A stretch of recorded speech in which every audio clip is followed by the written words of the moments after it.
2 days ago, 2 days ago, I experienced one of the most enjoyable displays of artistry that I've seen in quite some time.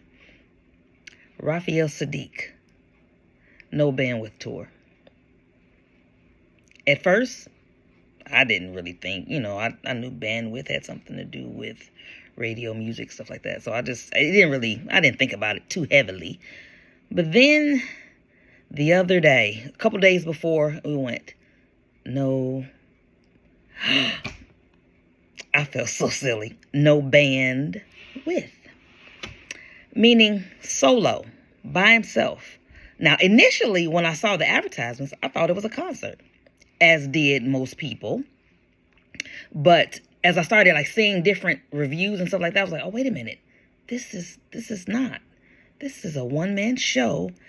And I'm like, if he don't really have a lot of instruments, because he can only play one at a time, so it can't really be a concert.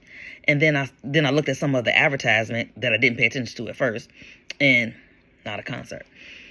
Then I saw some reviews, and I was like, oh wow, there was some negative reviews. It was not, I won't say negative, but they were like, they were expecting something different.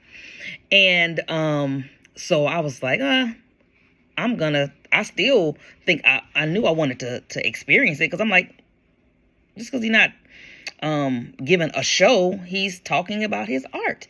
And me, I love the arts. So the one thing that I found out the day before is that no phones. Now, anybody know me know that whenever I go to any type of event like that, I am present, but I'm also recording, not only for content, but I like to go back, and I like to listen to, I like to, look at what I saw and experience some of that stuff again, because you never know when I'm gonna say it again. So but the issue with the phone, it didn't bother me. We go there, got to put the phone, lock them up. Well, first off, let me say this. When I went to look for tickets, it was a resale ticket, and it was kind of further back, but I was like, okay, I'm still going to get it, but I waited. So when I went back to get it, those resale tickets were gone. But then I was like, okay, well, I'm going to pick one of these other seats. So once I got to my computer and I logged in, they had some front row tickets. Well, not including the pit. It was right in back of the pit. The pit is supposed to be a pit, but it's not a pit. That's the only thing about Chicago theater I don't like. The pit is not a pit. It's just extra seats in front of the rows. So, I mean, they call it a pit, but it's just extra seating. Anywho, in the front, boom, no problem. Went in, sat down, and he had screens showing, with pictures and videos and stuff like that, the different instruments, bass, guitar, piano.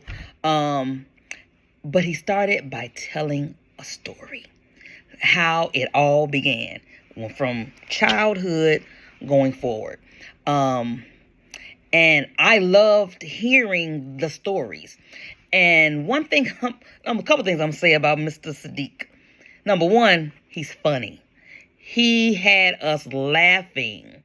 There were some moments that the stories got a little long-winded. I know how that can be, because I'm like that sometimes. But for the most part, they were entertaining. He was funny. And he has beautiful skin. Oh my gosh, he has beautiful skin. Like he aging backwards. He's almost 60. He's 59 or something like that. Doesn't look. Beautiful skin. Now let's get back to the art. He talked about from childhood who his influences were, how he started when he was in school, and the way he told his stories, he's very self-confident, and he would say how good he was in certain areas. And some people may take that as arrogance, but no. When you know who you are and you know your worth, can't nobody tell you nothing. And that man has earned the right to say that about himself anyway. Because, man, he started going through just naming some of the people he worked with. Like, I don't know how come I didn't know this. I did not know he toured with Prince before establishing the group Tony. I never knew that. I was like, wow. So to learn things and to know some different things, he touched on some touchy subjects as far as, relationships with within the groups that he was in. He made a comment. He said, "That's why I took y'all phones so I could talk some stuff." So, nonetheless, from the beginning to the very end, it was just so amazing. I was just like watching and just watching and looking at him and just listening and absorbing it all, and just like, especially when he said some things that I didn't know, I was like, wow, and then to hear his love of the art of music, like how his writing processes and how he listens to instruments and just all of that. It was just so, I was so taken aback by it. I was like, like this, like a kid just looking like, amazing. I love that type of monologue. I like the fact that he was very personable, and he didn't seem like he was trying to hide anything. He was very forthcoming in certain different areas and certain different issues. But like I'm just laughing because I'm thinking about some of the jokes that he said and some of the stories and how he let us know about certain things without saying certain things. It was just amazing from beginning to end. The show started at 8. It was over at 11. It was like 3 hours, almost 3 hours, and it captivated me from the beginning to the very end.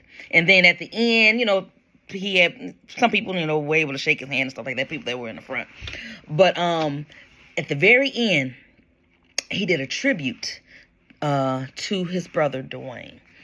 And he said that, he told the audience that we're going to do this song and then we're going to repeat his name at the end several times. So, at the end of the song, he kept saying, "As sure as my name is Dwayne, as sure as my name is Dwayne." And he kept repeating it. So the audience, we kept repeating it. He kept repeating it. He was on the piano softly, kept repeating it. He kept repeating it. And then you could tell he slowed down. He kept slowing down. And you could tell he got very emotional, as did other people. And that's how he ended the show. And standing ovation. Now, I will say this. Some of the reviews I saw from other cities, that, some people said how, they weren't expecting that. They were expecting a concert. They want him to sing. A lot of times we want people to put on a little show and dance for us. But, hey, that's not what this was. But Chicago, they knew the deal. They knew, and because I looked around, I didn't see anybody leave. Everybody was captivated. And he had a standing ovation at the very end. 20 out of 10. I would go see it again if I could.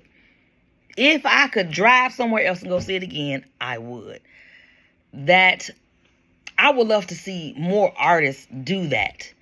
Because just to get into hey, how do you do this? Or what made you come to this? Without even like having an interview session. Just volunteering that information. I just loved it. I loved it so much that when I got in the car, I had to decompress and I just cried because the energy that I felt in that room, I was like, whoa. I loved every minute of it. And part of the tears were because right before we got to the Chicago Theater. Almost got into an accident. A car came off the median, and like if we had been 2 to 3 seconds further, it would have been a collision. That's how close we were to that accident, to that car. It came off of the ramp and right in front of traffic and hit the side wall, slammed the side wall.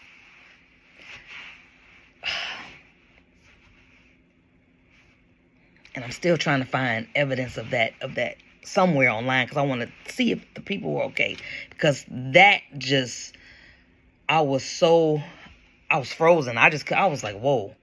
Like so I was already like on 10 and in a very emotional state before I even got there.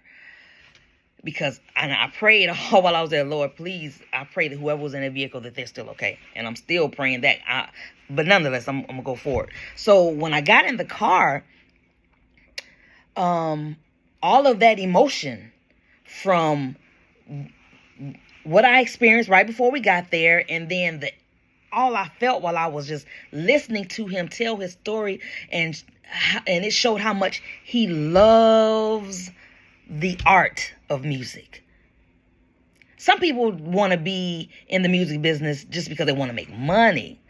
This man, you can tell that he loved the art. And that right there,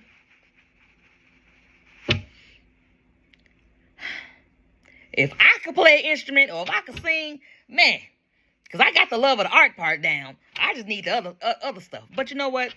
God didn't bless me with that. But he did put in me a way to express my love. Artie Graf. Shameless plug. But, man, I will see it again. I want to go see it again. And I would love to see more artists do that. I really would. Raphael, Saadiq, man. Whew, that was bravo, man. That was an amazing night. I think I've been talking for almost 15 minutes, but I had to get it all out. So until the next time.